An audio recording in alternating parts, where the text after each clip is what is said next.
మరిన్ని రాష్ట్ర వార్తలు వేగంగా సంక్షిప్తంగా చూద్దాం.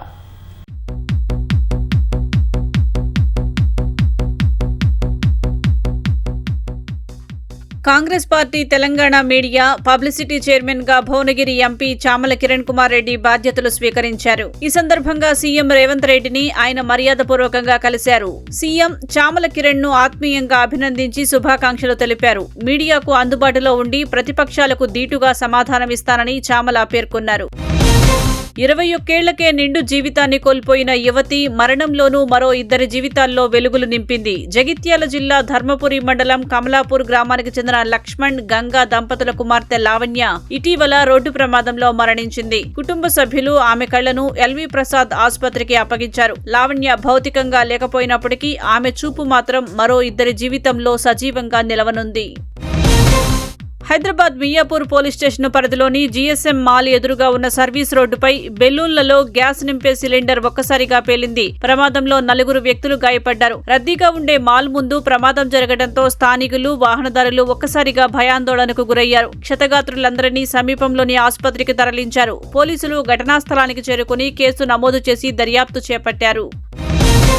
ఆదిలాబాద్ లో ఆదివాసీ గిరిజన సంఘాల ఆధ్వర్యంలో నిర్వహించిన ప్రపంచ ఆదివాసీ దినోత్సవం ఘనంగా జరిగింది.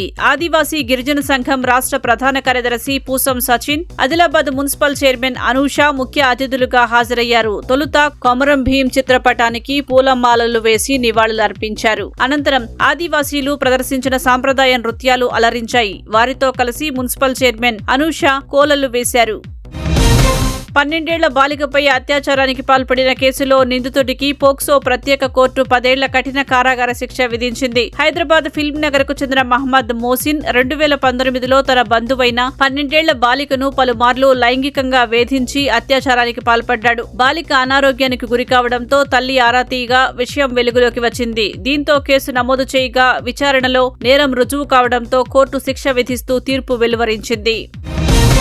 తాళం వేసిన ఇళ్లను లక్ష్యంగా చేసుకుని దొంగతనాలకు పాల్పడుతున్న ముఠా పట్టపగలే ఏకంగా 14 తులాల బంగారం, 2 లక్షల నగదు అపహరించుకుపోయారు. ఈ ఘటన మహబూబాబాద్ జిల్లా సీరోల్ మండలం తాళ్ల సంకీసలో జరిగింది. గ్రామానికి చెందిన కోరిపల్లి బాలకృష్ణ దంపతులు ఇంటికి తాళం వేసి సాయంత్రం తిరిగొచ్చేసరికి బీరువాలు పగలగొట్టి ఉండడంతో చోరీ జరిగినట్లు గుర్తించారు. బాధితుల ఫిర్యాదు మేరకు సీరోల్ పోలీస్ స్టేషన్లో కేసు నమోదు చేయగా పోలీసులు దర్యాప్తు చేపట్టారు.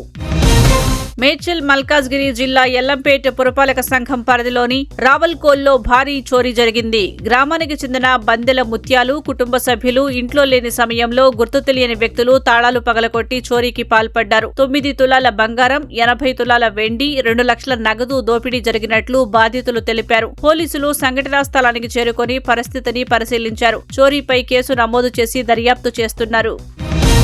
రంగారెడ్డి జిల్లా చేవెళ్ల మున్సిపల్ పరిధిలోని సాధ్వి రెస్టారెంట్లో 5 వ్యక్తులు మద్యం కావాలంటూ మేనేజర్ పై దాడి చేశారు. మద్యం పర్మిషన్ లేదని చెప్పినా వినకుండా మేనేజర్ తో దుర్భాషలాడి దాడికి తెగబడ్డారు. రెస్టారెంట్ లో పనిచేస్తున్న వ్యక్తులు వచ్చి అడ్డుకోగా వారిపైన దాడి చేసినట్లు బాధితులు వాపోయారు. దాడి చేసిన వ్యక్తులపై పోలీసులకు ఫిర్యాదు చేసి కఠినమైన చర్యలు తీసుకోవాలని బాధితులు కోరుతున్నారు.